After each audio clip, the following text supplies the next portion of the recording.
eskerrik asko bihotzez, gaur gurekin egoteagaitik eta gure herrian hain garrantzitsua den gai baten inguruan bat egiteagatik. Gaurko eguna benetan berezia da. Izan ere, emakume eta neska zientzialarien nazioarteko eguna ospatzen dugu. Eta horren arira, aukera paregabea dugu gure herriko emakume zientzialarien lana aitortu eta balioan jartzeko. Zientziaren eta teknologiaren alorrean urrats sendoak ematen ari diren emakume horiek isilpeko referenteak izan dira urte askotan. Eta gaur, haien ekarpena agerian usteko eguna da. Gaurko egunak aukera ederrak eskaintzen digu gure herrian ditugun emakume zientzialarien lana ezagutzera emateko eta balioan jartzeko. Zientzia eta teknologiaren munduan lanean aitzindariak izan diren eta orain lanean ari diren emakumeek gure artean duten presentzia eta eragina ikusaraztea guretzat ezinbestekoa da. Amorebi eta Etxanon baditugu STEAM arloan ikertzen duten emakume profesionalak eta haiek dira gure neska gazteentzat ispilu eta referente. Haien ibilbideak, alegina eta konpromisoa gizartearentzat aberasgarria da. Eta horregaitik gaurko ekitaldi honek belaunaldi ezberdinak elkartzeko eta motibatzeko aukera eskaintzen du. Gaur, lehenik eta behin, gure artean dauden bi emakume irakasle nabarmendu nahi nituzke. Kontxi Contreras Orrutia, Labaseta ikastolako matematikako, fizikako eta kimikako irakaslea, eta Maribi Teran, El Carmelo ikastetxeko matematikako eta fizikako irakaslea. Guretzat, benetan garrantzitsuak dira. Haiek izan dira, erreferente eta ispilu askoentzat. Gure neska gazteentzat ereduak. Eta gaur hemen izateagatik eskerrak ematen dizkiet. Zientzia eta matematika lorretan egindako lanak ezinbestekoak izan dira belaunaldi desberdinen motivazioa eta inspirazioa izateko. Era berean, aipatu nahi ditut, Labaseta ikastolako Green Power proiektuan parte hartzen duten 4 neska gazteak. 2 LH6ko ikasleak, Nerea Anton eta Zizil, eta 2 batxillargoko ikasleak, Paula Fernández eta Ani Anton. Gaur hemen daudenak, etorkizuneko zientzialariak izan daitezkeenak. Bat ez bezuek aukeratzen dozuena, baina zientzialariak bebai. Uste dugu oso garrantzitsua dela adin txikitan neska gazteek zientzia eta teknologia arloetan parte hartzea. Beraien interesa pizteko eta aurrera begira ere gure gizartea eta erakundeak aberazteko. Haien implikazioa benetan inspiratzailea da. Bestalde, aurrenekoz, aurtengo Mariselarre 2026ko 2 ordezkari ditugula nabarmendu nahiko nuke. Ondoren, Jon Artabe berdintasun arloko zinegotziak sariaren inguruko xehetasunak azalduko dizkigu. Besterik gabe, eskerrik asko bihotzez, gaurko prentsaurreko honetan parte hartzeagatik, eta gurekin batera emakume zientzialarien lana balioan jartzen laguntzagatik. Gaurko ekitaldi aurrera begirako pauso bat da, emakumeen eta nesken parte hartzea zientzia eta teknologiaren arloan sustatzen jarraitzeko konpromisu argi baten adierazle. Orain, hitza emango dio Labaseta ikastolako neska gazteei, etorkizuneko zientzialari hauei, euren esperientzia eta ikuspuntua partekatzeko. Ongi etorri neska.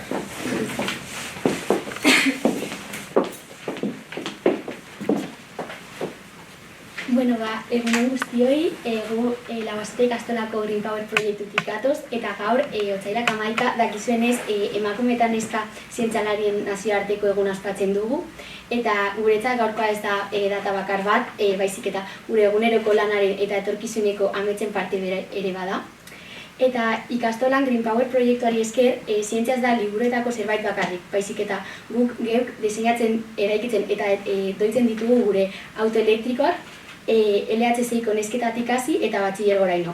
Teknologia tresna bihurtzen dugu mundu jasangarri bat eraikitzeko, eta proiektu honek erakutsi digu ingenieritza ez dela bakarrik mutilen gauza bat, baizik eta guztion gauza bat, eta apupak gure referentei buruz hitz eginez, askotan esaten digute neskak erreferentak behar ditugu zela arlo teknikoetara hurbiltzeko. Eta egia da, baina guk sortean dia daukagu gure lehenengo erreferentak gure emakume irakasleak direlako.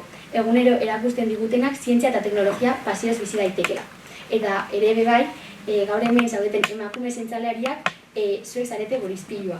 zuek erakusten diguzue posible dela bide profesional hori egitea eta gaur hemen zuekin espazio hau partekatzea. Guri ere bidea errazten digu. Mila esker beretan guri ateak izan ditu. Bueno, eta datorren martxoaren 7an, Zornotzako kaletan gure autoak martxan ikusteko aukera izango duzue. Eta lasterketa hau herriko udalarekin batera prestatu dugu. Eta oso pozik gaude martxoaren 8ko emakumearen eguneko egituraren barnean egoteagatik. Ez da lasterketa huts bat izango, batez ere STEM arloetan zientzia, teknologia eta abar, dugun lekua aldarrikatzeko plaza bat izango delako. Eta herritar guztiak gonbidatzen zaituztegu etortzera, gure lana ikustera, batez ere neska gazteak animatzera nahi duten hori izatera, dela ingenieri, dela mekaniko, dela pilotu, eta azkenengoz eskerrik asko, udalari aukera honengandik, eta eskerrik asko gure bidea argitzen duzuen emakume guztioi, martxoaren 7an, Zornotzan itxarongo zaituztegu, motorak martxan ditugula, eta eskerrik asko.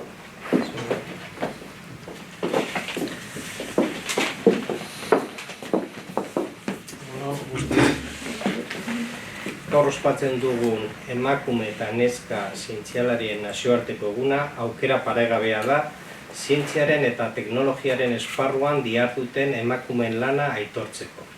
Eta Moribita Etxanon ere badugu zer ospatu eta badugu zer erakutsi.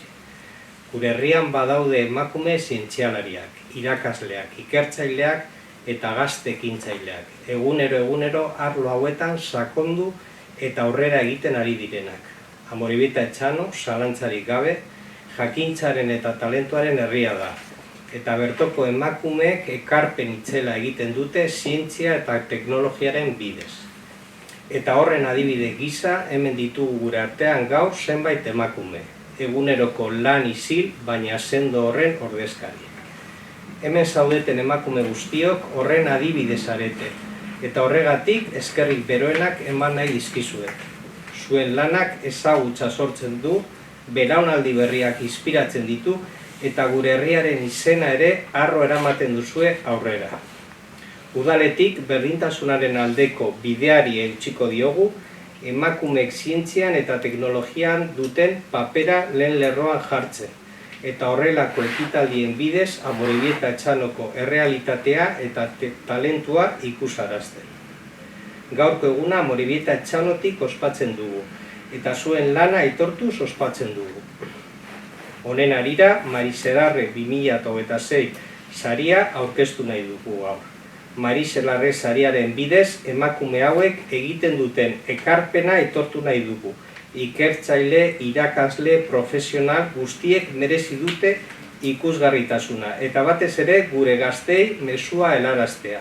Zientzian eta teknologian emakumeek badute lekua, eta izan behar dute. Aurtengo saridunen ordezkari gisa, gurekin dauden bi emakume zientzialari hauei eskerrik beroenak eman nahi dizkiegu. Maider Sierra, onkologia radioterapikoan, medikua Basurtoko ospitalean, brakiterapia eta moldaerazko radioterapian aditua. Eta Estibaliz Azua, ingeniaritza fisikoan doktore eta Euskal Herriko Zientzia eta Teknologia Fakultateko dekanorde. Izango dira 2026ko Mariselarre saria jasoko duten emakumetako bi. Zuen lana ez da soilik profesionala, inspiratzailea ere bada, eta komunitate gisa harro egoteko modukoa. Moribita Etxanoren etorkizuna da aukera berdintasunean oinarritutako gizartea eraikitzea. Eta horretan, hemen zaudeten emakume guztiok funtsezkoak zarete. Era berean, Mariselarre saria jasotzeko epea zabalik dago. Eta aitortza honekin identifikatuta dauden emakumeek euren hautagaitza aurkez dezakete zerbitzuan. Horrek aukera ematen die emakumei bere izena aurkezteko eta martxoaren 8an Zubiondo parkean egingo den Mariselarre saria banatzeko ekitaldira bertaratzeko. Horrela, emakumeek beren lana ezagutarazteko aukera izango dute, eta horretaz gain saria jasotzera gonbidatuta egongo dira. Amaitzeko, Mariselarre saria 2026 jasoko duten saridunetako biri pasatuko dietitza. Maider Sierra eta Estibaliz Azua nahi duzunean zuek daukazu hitza. Bai, tor.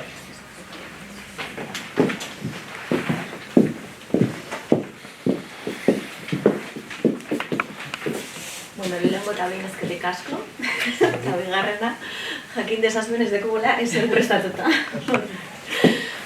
Bueno, lehenengo ezkerrik asko udaletxeari holako gauzak antolatzean gaitik, eta azkenean erakuskea gaitik emakumeak gaur egun gizonen lana egin dugula, eta datorrenak bebai jarraitzeko zauzien egiten.